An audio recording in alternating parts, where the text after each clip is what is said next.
Let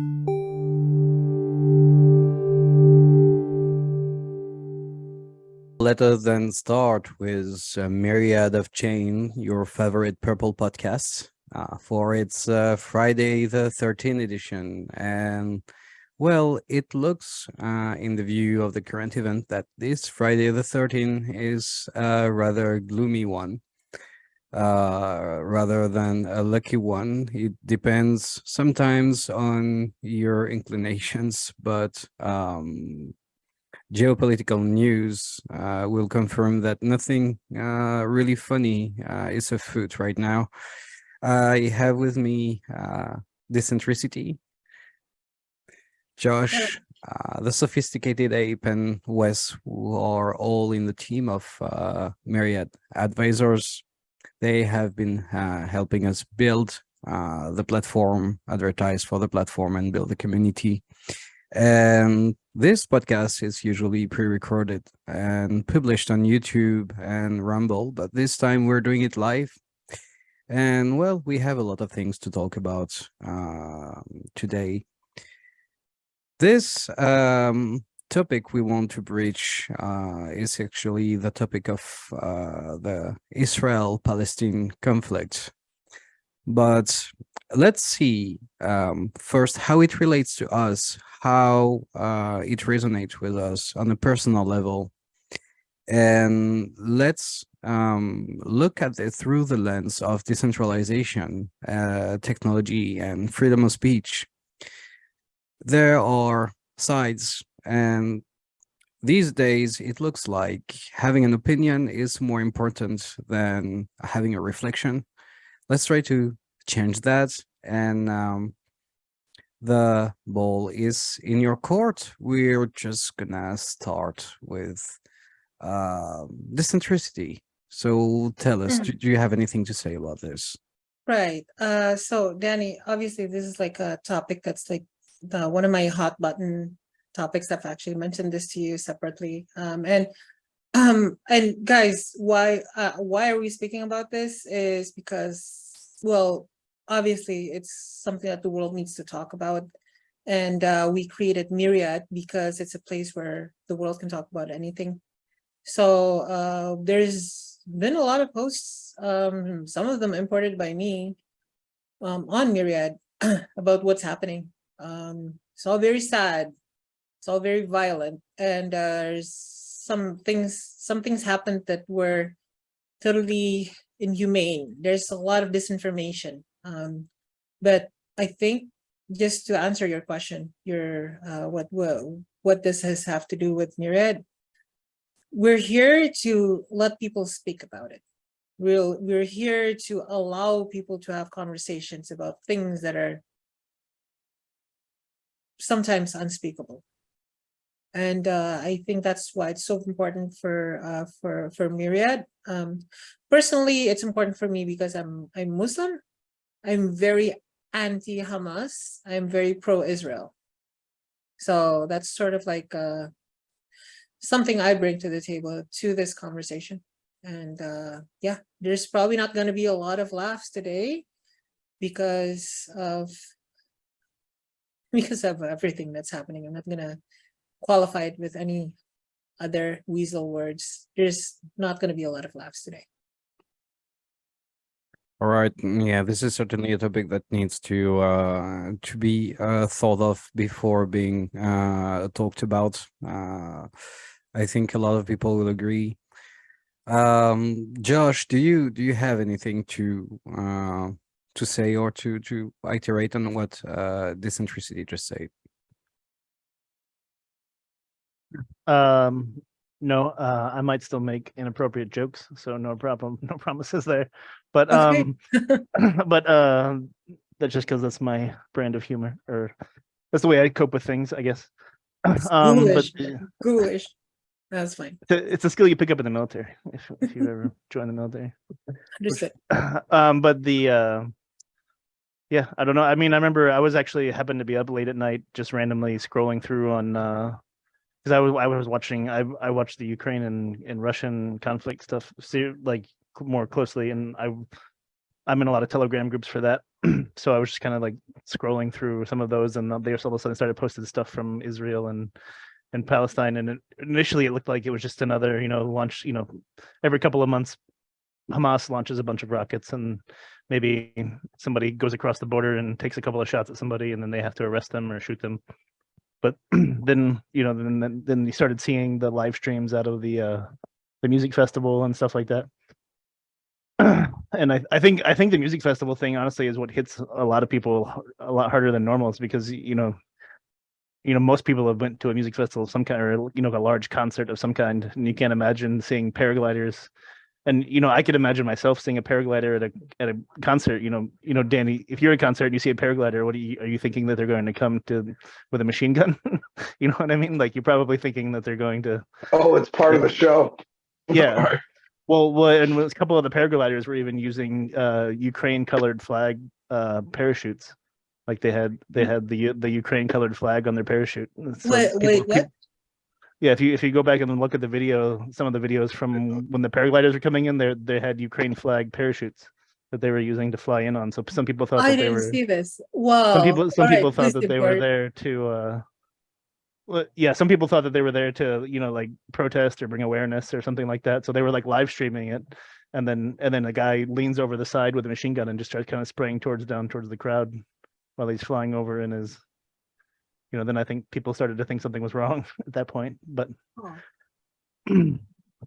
yeah, I don't know. I mean, that's just kind of like a breakdown of what happened. Obviously, there was a lot more that happened because we've seen pictures and videos, but that was the social media aspect of what came out of that. Mm. So, Josh, you were in the military, right? To give people a little background. Yeah, I was an MP for 6 years, military police. Okay, so if there is any analysis or any detail concerning anything more tactical or more military, more geopolitical, so everybody know that you're talking from a place of experience. So, Wes, anything to follow up with? I mean, first on what Decentricity said, it's important, yeah, as a platform that it remains open and Myriad is available for any user to express their opinions about whatever, whether I agree with them or not, whether we agree with them. But I have my opinions, obviously, and I wouldn't like them to be censored. When this happened, it's almost like every few years we go back to this situation where this comes up again. The first thing I thought doesn't mean it's the right thought. It's just what comes out. And it's like, how curious. Now that sort of like Ukraine is kind of being accepted that that's not working for the powers that be, boom, now we're going to get another resurfacing of a conflict that had kind of like really been watered down. Why? Because, well, in my opinion, the last administration, Trump's administration, really put the fire out on that to a certain extent. And one of the most important things that I think that he did is, well, I mean, there was some negotiations and things like that, but also when they took out one of the main persons that was in charge of organizing, I'm going by what it is said, I don't know, but one of the main guys organizing terrorism in the Middle East, Soleimani, whether he had to do with Hamas or not in some form, I don't think so. But, when you send a message that whoever is really responsible for organizing this type of activities is going to be removed in such ways, then I think that sends a clear message that, don't mess around anymore. Because anyways, those groups and those individuals use as shields the people, the groups. And then the other thing that I thought is, well, there are people who actually buy this whole influence. I connected to something that happened during the COVID time, which is, I remember people in different positions of government throughout the world. You could see the videos, but I dealt with this in person. They actually enforce people to be removed from parks because they were not wearing a mask. So you were out in the open, right? And they will come and tell you, you cannot be here. So how do I connect that to? Well, it's just that some people actually believe what they are told, even if it is a very stupid thing. And so they will follow through. So there are those in this part of the world that will actually believe what they are told about whatever it is that they're told, and then they will go and commit either some of these crimes, or in this case now, what we're going to be seeing tomorrow or these days is they will actually go and protest, and actually in some cases very violently, and protest in favor of what? I mean, this is very stupid. I mean, you can protest probably against the violence, but if you're protesting for justifying violence or more disruption or more of the war, this is very stupid. Why would you even allow yourself to be influenced by this?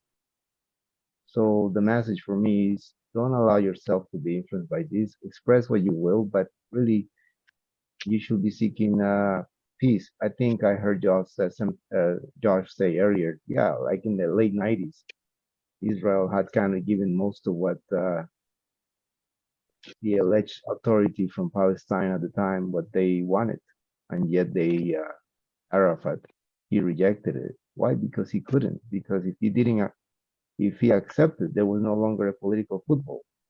I think they got like 96%, 97. I don't remember. It was very high up there in the 90%. They got what they wanted. But if they would not have had that conflict to continue, then they would not have been able to make anymore what they've been doing. Like they seem to be making a lot of money. These people and the people in charge. I think I just saw a post by X or Twitter personality. I think it's called Sophisticated Ape. I mean, I'm sorry. What's his name? DC Drano.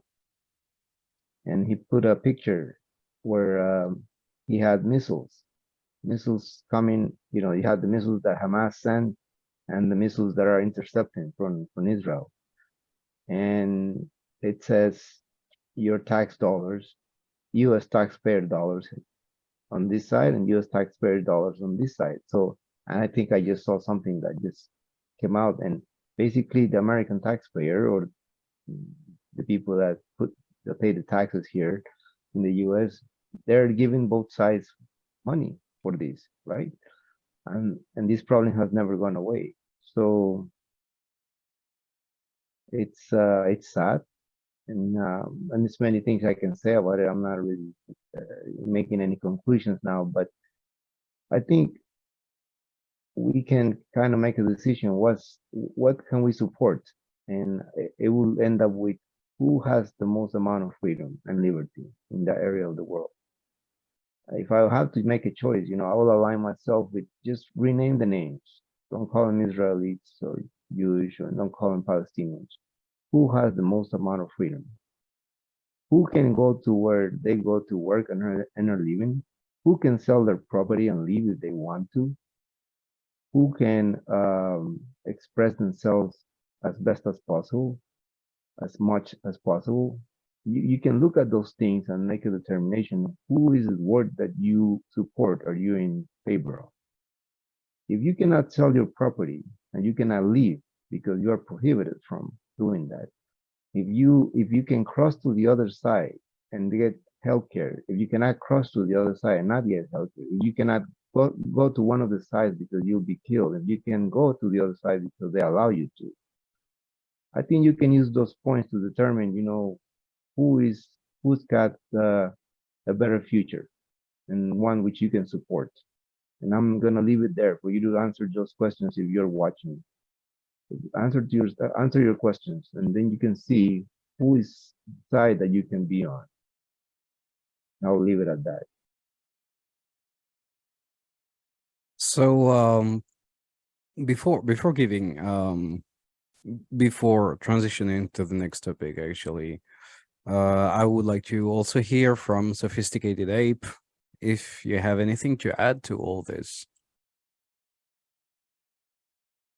No, not really. I think everybody kind of touched on what I would be talking about. I mean, of course, you know, it's upsetting that there was attack on civilians and they're just at music concert.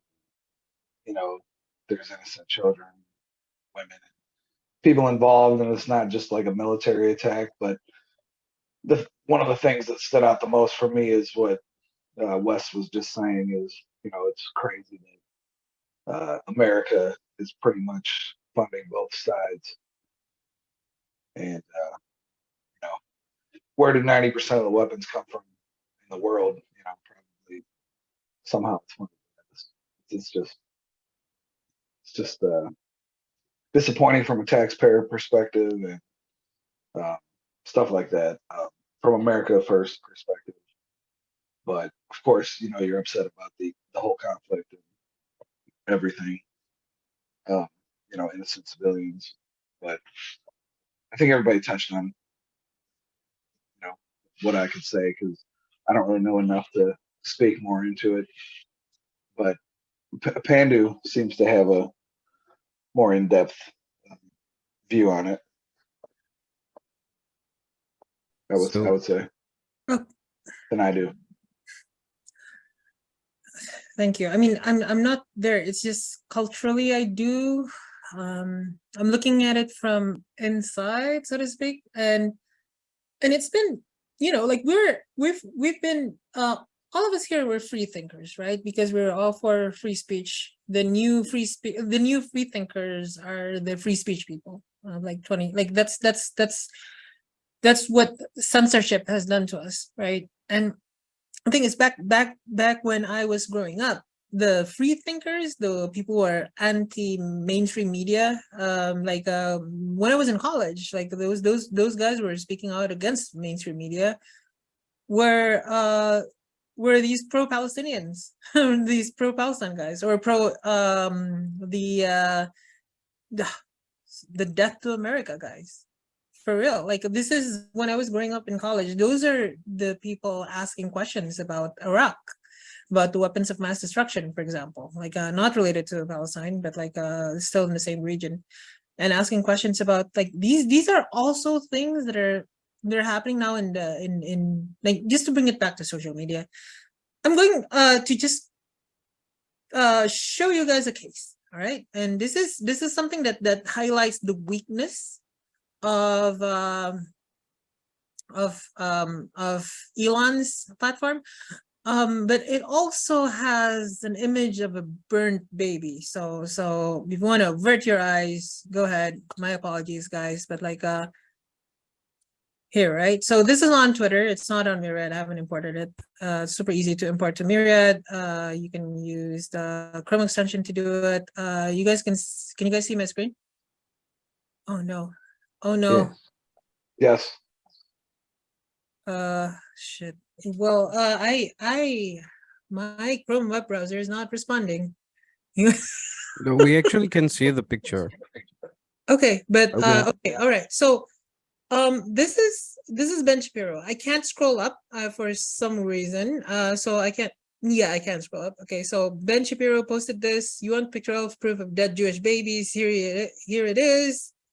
And guys, like this is obviously very disgusting. This is like this isn't humane, right? And the community notes, which I usually like community notes, but like community notes says that this photo is AI generated. If you upload the image to a GAN detector site, AI.com proves the verdict, blah, blah, blah. You can also look for telltale signs such as distorted fingers, blah, blah, blah, right? Okay. The thing is, as an AI person, like, when I say I'm an AI person, I'm not an AI person recently. Back in 2008, I was an expert systems developer, right? Like 2007, 2008, 2009, I was doing that. So I come from AI. And the thing is, these detector sites, these GAN detector sites, don't actually work 100% of the time. Like I think the maximum was like 95, 96% of the time, that they're actually giving like they might err on the side of actually giving false positives, right? That isn't noted here. Okay, so I actually saw this first, and then I saw the post from Ben Shapiro, but then I looked around and I found on Myriad, I can't open Myriad. I can't open Myriad. Yeah, okay. On Myriad, that post came from the Prime Minister of Israel.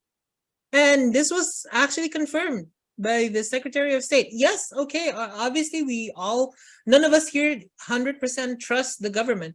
But this is confirmed. It's not AI. There's multiple photos, and this is actually part of this is an actual house in Israel where the terrorists came in and killed people and burned babies, including like slitting their throats. If you don't trust Israel, sure, okay, that takes it, like you have another layer of this, right? People who don't trust Israel, okay. And that's actually what I wanted to talk about. The world has changed. We used to believe things if they're right in front of us. We no longer do that. We no longer believe in photos. We have a kind of immunity towards opinions that are different from our own. So if your position is that Palestinians never killed babies, or Palestinians never, like that will be your opinion coming out of this week. Because you will see this and say that, oh, Israel is making these up from like with AI generated images. And that's crazy, because we were all that day. We were all like most of us saw everything happening live on Twitter and on Myriad. I imported a lot of it. Of people, well, of women's dead bodies, corpses being dragged around and spat on, and babies being like killed. And this is the danger of social media, but also the only way we can solve this is to allow people to speak. Because think about it. If only one side gets to interpret what's happening, that side defines the truth. That is a power that no one should have. Like absolute power corrupts absolutely, and that is absolute power. Anyway, that's my segment. That's what I wanted to say. So something interesting is happening when we are seeing this picture. Thank you, by the way, everyone. Josh Pandu West, Sophisticated Ape. I actually we're having a melting pot of different point of views and different opinion that can actually be used as the base to structure our own, our own opinions, our own thoughts. And I think this is actually the way to go when it comes to modern communication, social media discourse, listening before reacting, and then forming your opinion. And on this topic, something that I see is happening. So you saw this community note on this post, and we talked about trusting people, and we talked about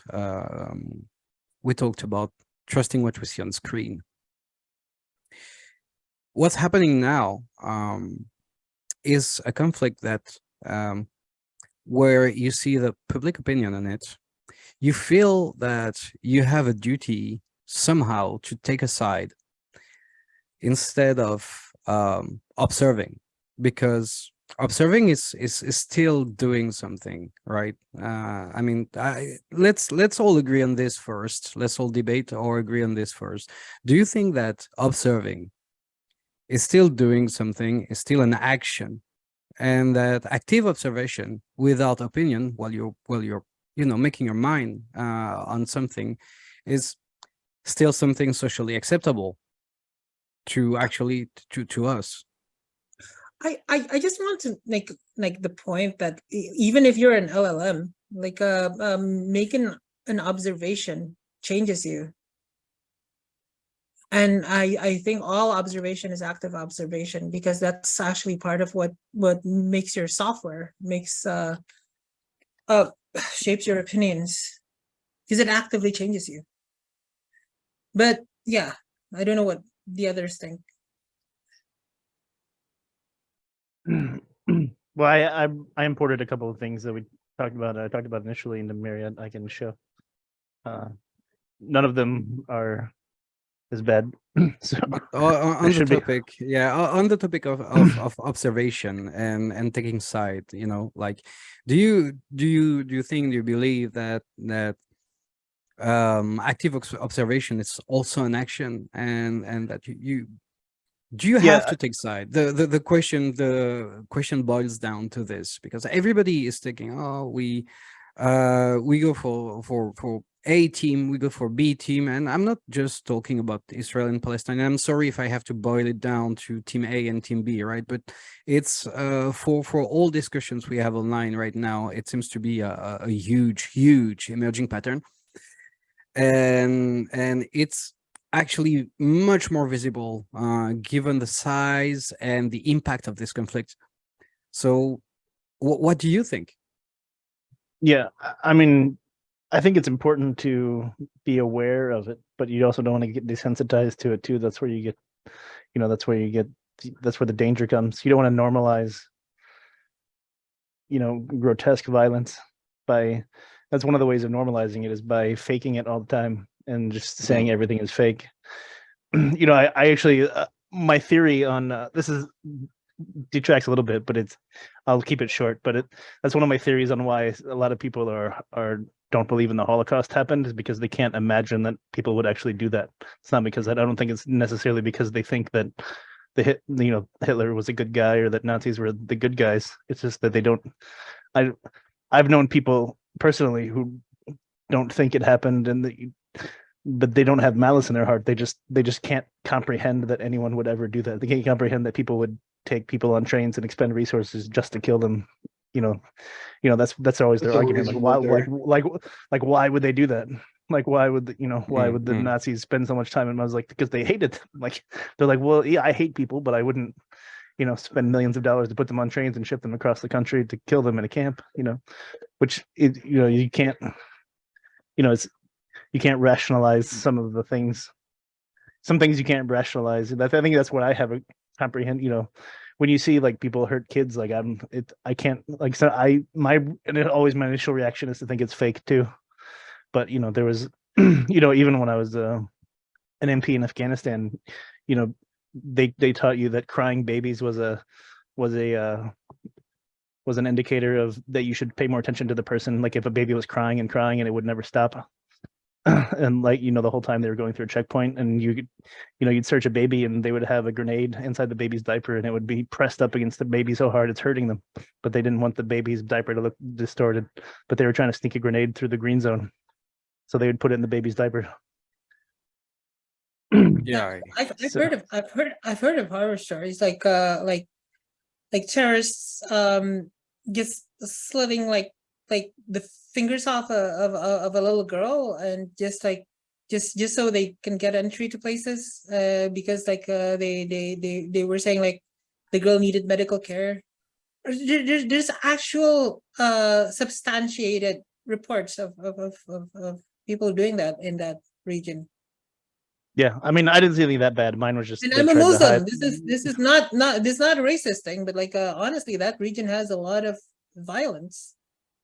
I think there is something to be said here. I'm sorry, I'm interrupting, but I think it's important to say that there is a huge separation to make between governing bodies, powers in place, and the ideology they are supposedly representing, and the people that actually believe in things or are under those governing bodies.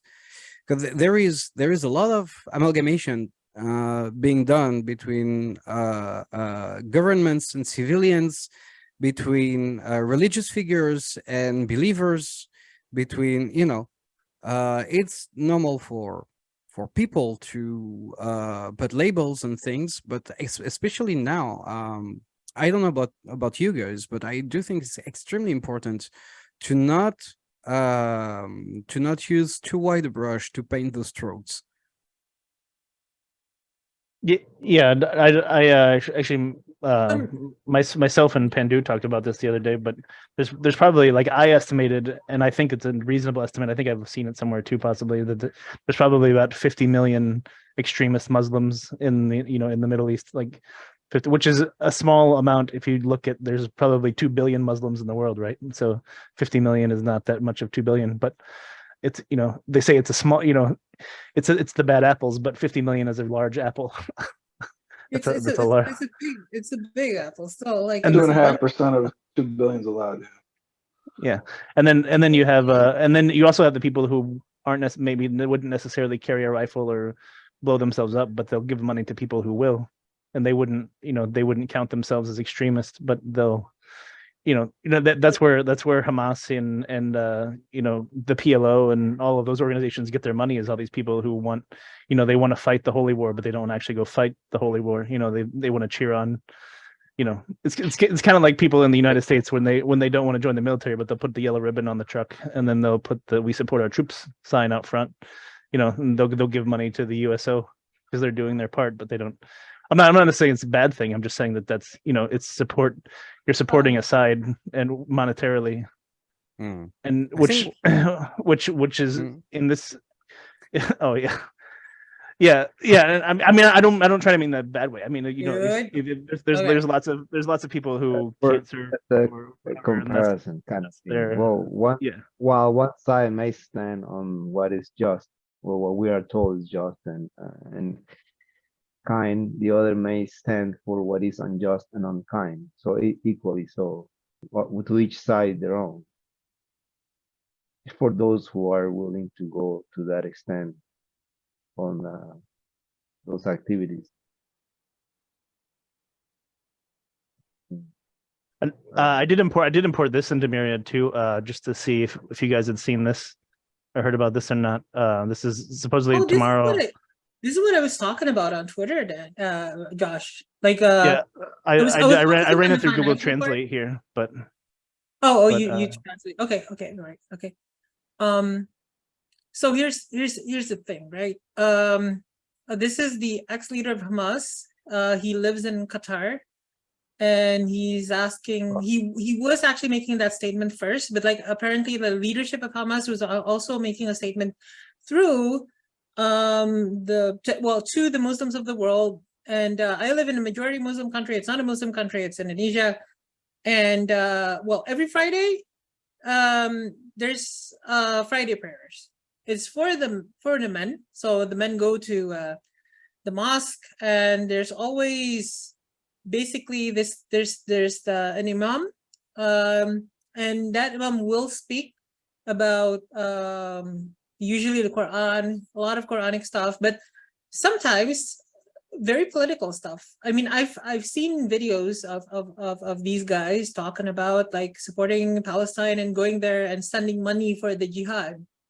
So I actually made a post about this. I'll share it to you guys later, but it's about me being Muslim and not giving out alms, zakat, the Islamic alms, to the poor through mosques, because I don't want any bit of my money to go to Palestine to fund these things.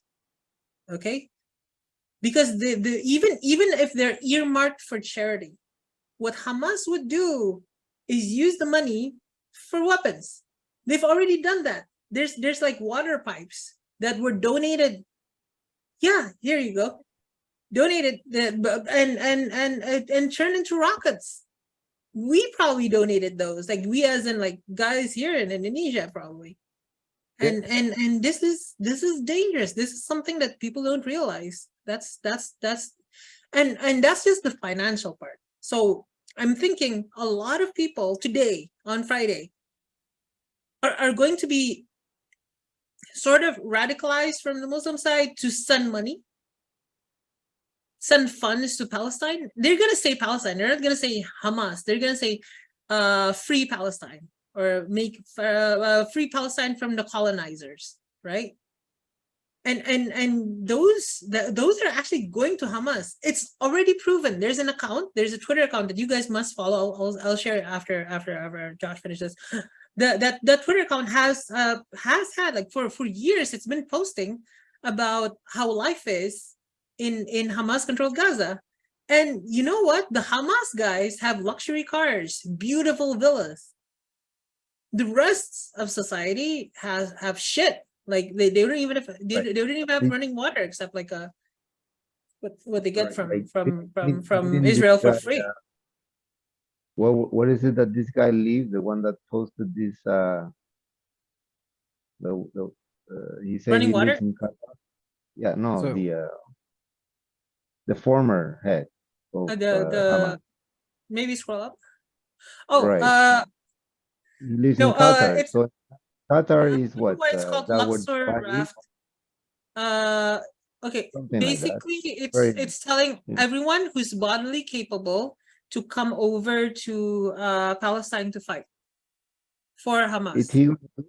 Is he gonna do it? Is he gonna leave Qatar? Some people will.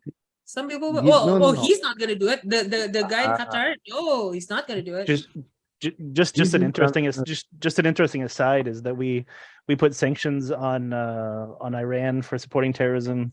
We put sanctions on people in Saudi Arabia, not Saudi Arabia itself, but people in Saudi Arabia for supporting terrorism.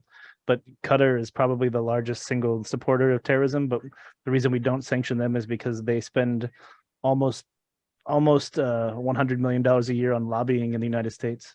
They have an army of lobbyists. Qatar does that give money to various politicians and corporations in the United States to make sure that they're some never sort on of the list of people. So I'd like to recenter the debate a little bit towards either free speech or decentralization. To quote a personal experience of mine, we were talking about funding, and I have a personal experience where I was working for a humanitarian association in an Indonesian island that was devastated by the tsunami in 2006. And what we were doing was to provide materials for people to rebuild their home, material and guidance. And people who had their home destroyed would rebuild them themselves, and that would actually give them a sense of property for what they built. And I was told that because if you give money to communities, some community leaders will keep the money for themselves. We've even had cases where villages were given paint, and those people sold the paint to to buy Oh yeah. whatever else. And so this is actually a problem that appears to be pretty globalized when it comes to helping population that are in dire needs. So having governing bodies actually misusing the donation money. And I do think that decentralization could actually be one of, like, blockchain is actually a pretty good solution for this. Do you care to develop on this decentricity? Wait, I just my Zoom just had an issue. Okay. Yes, I would. I mean, decentralization, huh? I don't know how much it'll solve in this case, but point is, the problem is centralization. So trying to make a solution based on decentralization would probably be better. We are talking about governments though, and that is actually a lot more complicated than just technologies. So decentralizing a government is hard, right? Problem with the Hamas Fatah, previously the PLO issue, is like once Israel pulled out of Gaza in 2005, right? And the pull out, and you know what? That was a traumatic experience for a lot of Israelis, right? They left. They had to leave the place they settled in for years, and you know what? You know what they did? They left a lot of infrastructure, Danny. They left a lot of greenhouses, A lot of the probably a lot of the cabling, a lot of stuff that's related to electricity, electrical infrastructure. You know what happened right after they left? And not just Hamas, like other mobs as well, basically destroyed these greenhouses, not because they're owned by Jews, no, because they wanted to take the components for themselves. This was not aid. This was something that's left behind for free. That if you're an enterprising Palestinian, you can go there and just like, hey, let's grow food for our people. You know that the Gaza Strip has a lot of aquifers. They have a lot of aquifers. There's not a lot of groundwater taken out. Why is that? The issue is every time there was aid a few years ago, which consists of like, oh, actually it's the water pipe, right? And that was built with UN help. Was built by UN help. A lot of like miles of pipe. It got dismantled, turned to rockets by the Hamas people that control that country. They took control of the country in an election, 2006 or 2007. They never let it go. They weren't democratic elected. Yeah, they've never had another election since then. They won, and then they decided that was. Yeah. West Bank is Fatah. A totalitarian dictatorship. And yeah. Anyway, like just one more thing. The aid that was given, because they were given to like even the aid there's not money, Daddy. Even aid that is physical. You said that, okay, since it's money, if it's given to the guys who manage it, there'll be corruption. Even physical stuff, building materials, fucking formula, a baby formula, right? Given to you by the UN with UN logos, they end up in Hamas-owned communities within supermarkets being sold, not for free, being sold. So when we're saying like, yeah, we can probably fix this with blockchain, blah blah blah. I don't even agree with that anymore, honestly, like, because this is something that will still happen. Giving aid, even physical aid that they build on their own, they're supposed to build on their own. I don't think it's that. I think the way to do it, the only way to do it, and this fits with decentralization, is to decentralize the government.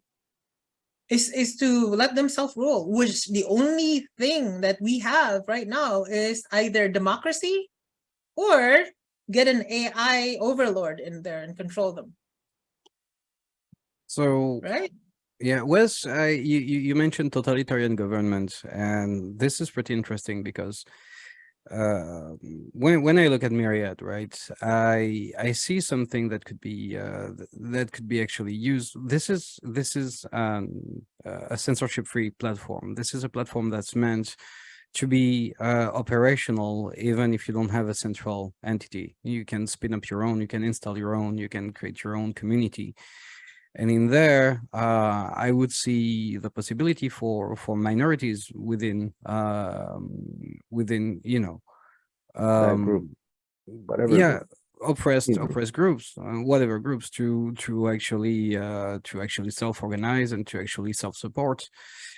And so a lot of people are going to, yeah, but the terrorists also can do that, and yeah, it's the same with Facebook, and the same with Telegram, is the same with whatever, you know. The tool is available. What people use it for, that's up to them. I mean, I just saw today, I think I was looking at there's the Bitcoin Amsterdam convention going on, and somebody was talking about that they're coming hard on the coins that are privacy based, right? They're coming hard on them. And there was a gentleman that mentioned, the roads are for everyone. That somebody uses the roads to transport, to commit a crime, or to do something illicit or wrong, that's their own actions. But most people use them to just go about their lives. So blockchain, cryptocurrency, or whichever form, it's available. In this case, this platform is available. If people use it for carrying out liberating activities, great. Unfortunately, if somebody will use it for something nefarious, then okay, then they break the law, then they have to be dealt with, you know. So in this case, what we are hoping is the people who are in these communities that are oppressed and have a decentralized platform where they can communicate and organize, hopefully, if possible. Yeah, And because not if you had to ban everything that censored, Hmm? and not be censored by the authoritative centralized Mm. entity, whoever that may be. But it's always, anyways, it's always when things are centralized, they tend to be dictatorial because usually, even though in the beginning they may have been created for good purposes, eventually they're kind of hijacked because that's the way evil tends to work. It just seems to always slip its way into it and hijack things. So the way to prevent that is by having things decentralized because that's what gives you time. What's happening somewhere that something is taking charge of, so that you can take actions. But if something is centralized, then once the top is taken out, then that's it. It's you have to fight your way up to the top to get it. And that's one of the things about totalitarian mindset, that it burns its bridges. It doesn't let you get to it once it gets to the top. So that's why the centricity will be obviously the way, and I think this platform provides that. So that's you were intending to say, yeah. Josh, Pandu, Sophisticated Ape, a point of view on that? I kind of agree with Wes. The reason we're doing something in a way that is decentralized is to allow people the power of speech. That's just one power: the power to organize, the power to send money to people, to fund things within Myriad, to even make a living as time goes on. And I think since we're very decentralized, even if a totalitarian government were to take over our servers, we can spin up another. I'm just saying, yeah, I agree with Wes. The option to choose instead of actually just being controlled in terms of speech, that's actually the real power here. And even if it's also being used by what we feel is the wrong side or people that we don't agree with, but that actually strengthens it, because the more people are in here, the more opinions are being discussed, the more basically our societal mind meld can happen. Like we would understand each other better. We might fight more, and some opinions will never match each other, but at least those opinions matter. Very true. I do like to go back to what you said real quick on I think the the blockchain part could help with tracking where your donations go. If you're one of those, if you are a mosque and you do want to donate to the Palestinian people, but you don't want to donate to Hamas, then if you were able to use a ledger to see where your donations went, maybe you couldn't see what they did with the stuff that you bought them, but at least you could get the money there and know it was given to the right person, at least when it was taken out of the. For donation it would be tracking, mitigation. it's a common use case actually. I've seen I've seen a bunch of projects try to do that. I can't name them off the top of my head, but like investments also can be tracked. Like if you're sending money over and it's not just for something that you just buy, like it's like building a new mosque, a new hospital, building a new hospital, right? There needs to be tracking. Yeah, you can use the blockchain to track that and to ensure that the data isn't corrupted after. But the thing is, that still doesn't say anything about who's entering the data, right? Like data still needs to be entered over there, and it's still physical stuff. So if the data entry guys are Hamas and they're saying, oh, we just finished this pipe and this line of pipe. What And you all keep the you keep pipes you keep are- referencing the pipe thing. Let's just show, because I don't think we actually showed them with the. So this is actually Hamas. Yeah. This is actually a Hamas video, a propaganda video they did.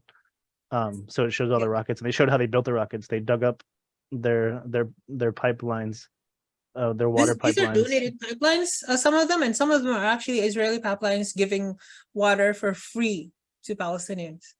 Yeah, and so this is them. This is not Western propaganda. This is them bragging that they dug This up is the from their pipelines Telegram. Yes, and yeah. made missiles out of the pipelines that were donated to them. So this is where Very proud of it. this is where people say, humanitarian aid, like no, we didn't give them money. We made sure we went over there and built the pipeline, so they couldn't have been used for weapons. So, but it's not, even if you put the pipe in the ground and there's water flowing through it, you could still, it's still being used to, They'll end up with rockets. yeah. They went through the whole process here, and the chemicals they used in the rockets were used in the medical industry. So they got chemicals for running medical tests, and they put that's the propellant for the rockets. So even though you're giving them, specifically stuff that's only for, that specifically shouldn't be, it's not like Oh. you're handing them, That's a, like the a pallet of cash. ultimate. That's the ultimate example of what some form of perverted mind is. You will give them something good, and he or she will turn it into something bad. Yeah. That's what are those people under the influence of? And at this point, I would like to say the whole thing about the Muslim thing is just a facade. And to me, they're not Muslim. They're human beings, or they have the form and shape of a human being. They pretend to be Muslims because they manipulate the many millions of Muslims who, by mistake, will send them support and money because they have some influence over them about this survival instinct, whatever. But these people are not Muslim.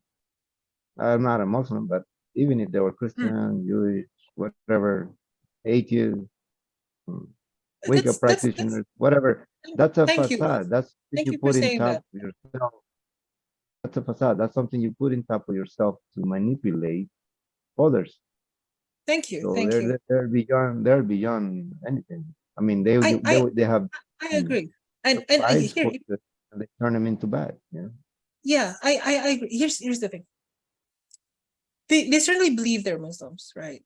Like I'm some of them, a lot of them do, but but what they need to take a step back and be more introspective about like themselves and the religion that they believe. The Quran literally explicitly mentions that the Jews are God's people. The longest single chapter in the Quran, which is the second chapter, Al-Baqarah, which is the cow, that chapter explicitly calls on the children of Israel, and not in threat, no, just saying that the children of Israel are bound for heaven if they do good. These include, like, Christianity was mentioned explicitly, the Jewish was mentioned explicitly. And at the end of that, at the end of that surah, I just search for it. Like it's there. The thing point is, they are brainwashed by a hijacking that happened hundreds of years ago. The hijacking, the usage of a holy book, which is, I still believe to be holy, since I'm from that religion, and it's using things that are outside of the religion to change the meaning of it. So here's the thing. The Quran is Arabic, right? The translations are not. A lot of the translations have parentheses, which add violence into verses. This is super common. There's a bunch of examples. You can just Google and find. Anything related to violence, I say a lot of things that are related to violence within the Quran are either just descriptions of the violence that happened because of wars and are abrogated as in they're no longer concerned. They're not even no longer. They're not commands. They're not commandments. They're descriptions. Just like stories in the Bible. Which is why I'm saying to you guys, like, the Bible is a lot more violent than the Quran. A lot more. I have, and if the Quran has slavery, the Bible has slavery. It has sex slavery. A lot of What I'm saying is, what I don't like either is from the other side, people are talking a lot about Islam being violent. It's not violent. The people who are doing this, the Arabs, the Middle Easterners, where a lot of Muslims are, a lot of them hijacked what Islam really means, in my opinion. Just to add up to a few things, but something came to my mind. I don't know if you've seen the movie Apocalypse. I mean, I know Mel Gibson, I think that was the first movie where somebody actually makes indigenous people not look benign and innocent and victims, other than the tribes that the Mayas enslaved. But it's just a movie. It doesn't mean it's the 100% real reality. But, it depicts some part of it for those that saw it, where they are at the top of the pyramid doing the sacrifice. And the eclipse comes by, and then the I don't know what you call the wizard in the back, or the person that was in trance, realizes that there's an eclipse, and therefore we cannot sacrifice the guy, the one that they were going to sacrifice. So what did the people at the top of the pyramid do? And this is very symbolic. They take the event and shape it to their benefit. So, well, first of all, in reality, the Mayas knew about eclipses, so they would have known that that day probably was not a good day to do that. But assuming that they were going to do it, they would probably stop at that moment. But in the movie, you have to depict things the way they do, really quick.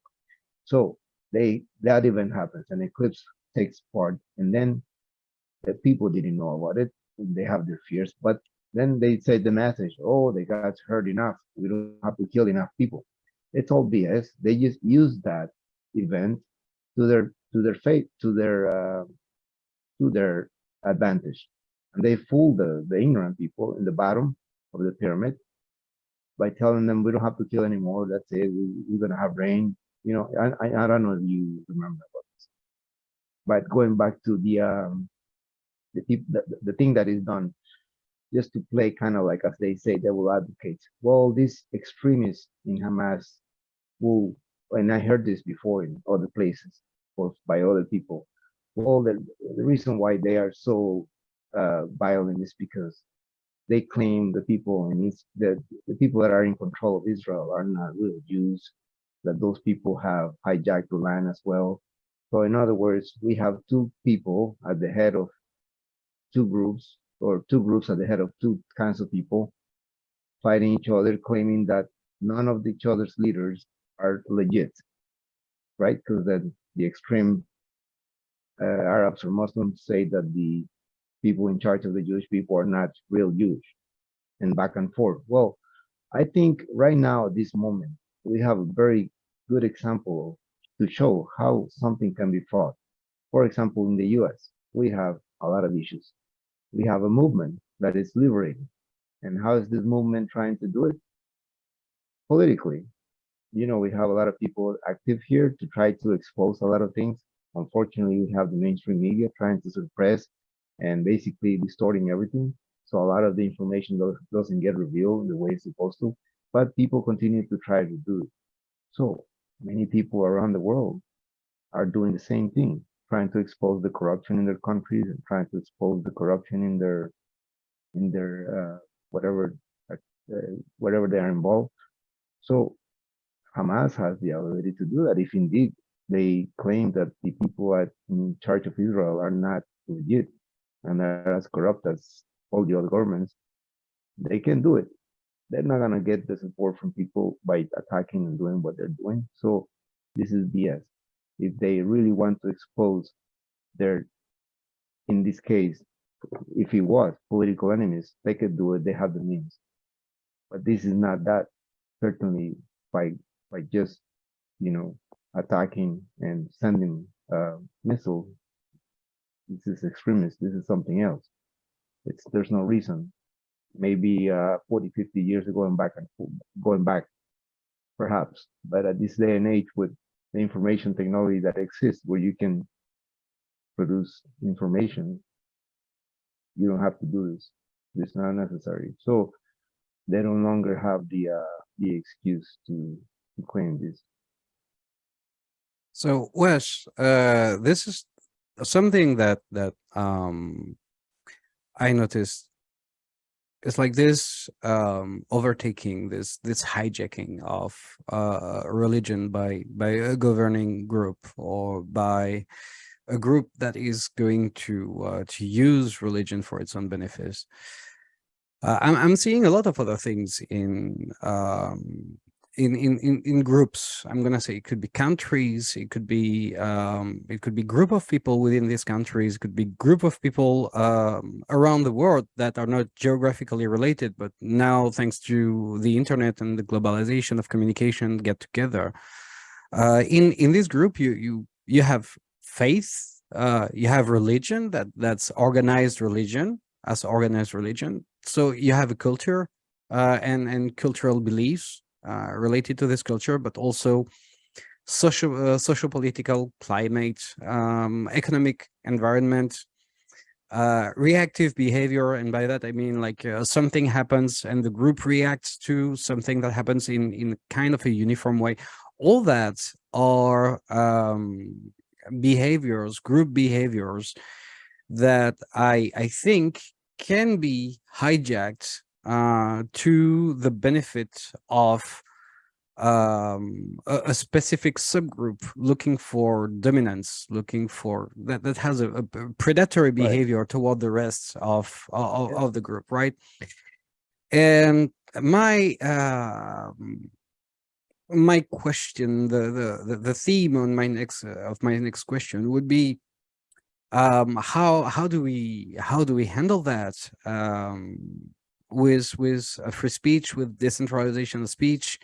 How can free speech, decentralized free speech, help solve the hijacking of all these different concepts for the benefit of a single entity? Maybe Josh, maybe Sophisticated Ape, maybe Decentricity has something to say about it. Maybe Wes, you want to continue? Well, for certain, be loving, not hating, because that's the main issue. If you turn very hating and then actually fulfill the actions, then it never ends. I think we have seen the example by many great ones that continue to just express their views and influence in many different platforms. But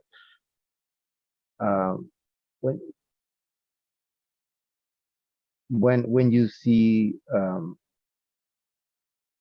so many examples, it's almost like something that has happened always in humanity, that the person that is bringing forth a new idea or something that is freeing and liberating, they get chastised, they get kind of what's the word, well, they get discriminated, they try to shut them down. Basically, anybody and anyone that has tried to improve the condition of mankind, and you have Jesus Christ, whatever you believe about it, tries to bring something that is better in terms of, I think it was, we all have to love each other. As soon as something like that is introduced, or something that is beneficial to most people, then they get, they get attacked a lot. So what can we do to improve this? It includes a transformation. I mean, I think we gotta continue to do the same thing that has been done in the last few years here. they try to censor the main. The internet was created, and then in the beginning it was very open, and then it began to be censored. But as a result, more platforms have been created, and people continue to create different, introduce different ideas, which, like in this case, Myriad is decentralized. So I think that that's something that has to continue to happen. More fortification of that. Yeah. And I think at one point, the mainstream sources are going to be overcome, because the reason why we have a lot of difficulty is because mainstream sources do not inform people, as they should. With they manipulate the information, and I Yeah, think at that point, I think you will see people, like, for example, nowadays you see a counter of educative material that is educational or informative of some sort, like maybe, I don't know, some sort of philosophy or some deep material. If you go to YouTube or any of the sources, you'll see the counter. Even if it's like 1 million or 2 million, it doesn't ever compare to like the stupid stuff, the stupid videos that you see, which are just BS stuff. They have multiple million of people, 7 million, 10 million. I mean, you see all these very goofy videos that have more viewers. I don't know how much of that is real, but you can see that by that, you still have a lot of people who are not serious about the conditions. So things will have to get difficult and more painful, unfortunately, for some of them to start getting serious about it. So I think both of those things are going to continue to happen at the same time, while platforms are growing and being introduced and fortified. The situation continues to get complicated, difficult, and people will have to start looking for really what is going to help them get their situation to be improved. I don't think people are just going to take it. Some All people right. might just continue to run, but there's not that many places to run anymore. If the U.S. Destabilizes, Oh, sorry. that's everybody's hope. We're approaching we're approaching the end of the podcast, and I think Josh has something to say, and then I would like to wrap up with Pandu. Yeah, I just wanted to build on something you said. He was saying, to bring it back around to Myriad. If Myriad was more popular in say, the Palestinian controlled territories, specifically Gaza, they might be able to see, it's uncensorable and uncontrollable. So they might be able to see a point of view that's not their own. Before all of this happened, not now, obviously, it's a little bit too late, but 3 years ago or something, if we'd been building on since then, they might have seen, it wouldn't be necessarily the political arguments that would win them. It would be, seeing a random TikToks from, or TikTok type posts from regular Israelis, to see them as human beings instead of seeing them as the Jews or whatever, or vice versa, or stuff. Just being people, just being freely interacting with people in an uncensorable environment, just so they could have those arguments, but the arguments could be with words on a social media post instead of with rockets built out of water pipes. Jeez. Yeah, Decentricity, I guess we can we can start wrapping up, and let's start with you. I have a final topic that I just wanted to share. Like I showed you guys earlier the AI or not website, right? That said that the dead baby was AI generated, right? I just found a counterexample. So this is the same website. It says this image is real. It's an image, obviously AI generated, of Biden pooping his pants. Wow. Pretty. But look, I mean, I had something to say about this. Is funny, but even if any of these images are not real, we know that this happened. So let's be mature about it, and let's be adults. This happens in war. It's very sad, and that's why you don't go to war, because this kind of thing, this kind of atrocity happens. What do you expect when you're gonna launch? What do you expect will happen when you see missiles being launched? Even if Israel has the Iron Dome, as they say, they intercept a lot. If one of them makes it, it's going to go anywhere. If it's a house, people are going to be burned, blown up.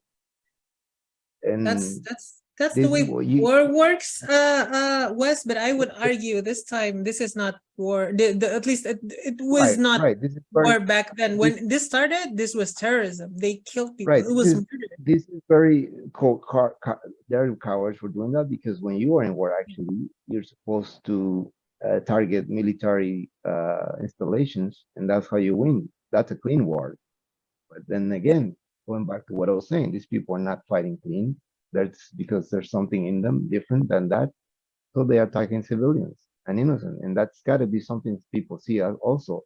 If you're going to attack, at least going back to World War II, I mean, Japan in the beginning, they had, not that I agree, right, but they attacked the military installation. So, okay, that's the way to do it. If you're going to attack military installation. Don't attack Yeah. residential areas. That's insane.